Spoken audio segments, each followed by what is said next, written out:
ମଧ୍ୟ ମାନ୍ୟବର ସିଏମ୍ କୁ ଲେଖିକି ଦେଇଥିଲେ ଯେ ଯୋଉଟା ହେଇଛି ଏଟା ଠିକ ନୁହଁ, କାରଣ ଏଟା ବିଭିନ୍ନ ସମାଜ ହେଲା, ବିଭିନ୍ନ ସାମାଜିକ ସଂଗଠନ ସାଧାରଣ ଲୋକଙ୍କ ପାଖରେ ଆସିଲା এই ଚର୍ଚ୍ଚା। ଆମେ ମଧ୍ୟ ବିଚାର କରିବା ପାଇଁ କହିଲୁ, ଆପାତତଃ ସହିଲା ଭଳିଆ ମିନିମମ୍ ଆବଶ୍ୟକତା ମୁତାବକ କରାଯାଉ। এইଥିପାଇଁ ଆମେ ଗୋଟେ ସରକାରକୁ ଦେଇଛୁ, ସରକାର ବିଚାର କରୁଛନ୍ତି, ତାକୁ ଅନୁଧ୍ୟାନ କରିକି କରିବେ। ନାଇଁ ସେଟା ମୁଁ ତ କହିପାରିବିନି, ସରକାରଙ୍କ ଉପରେ ଆମେ ଦାୟିତ୍ୱ ଦେଇଛୁ। ମତେ ଲାଗୁ ବିଚାର ଏଇ ଅଧିବେଶନ କରିବେ।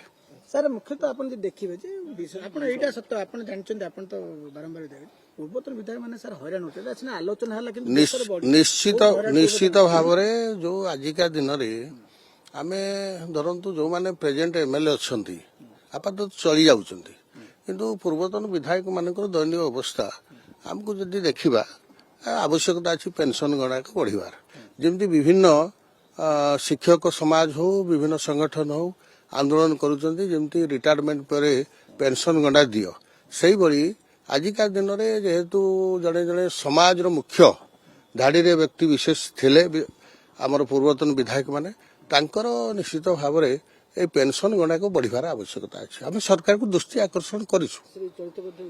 ମତେ ଲାଗୁଛି ଏଇ ବଜେଟରେ ହିଁ ସେ କଥାଟା ଆସିଯିବ।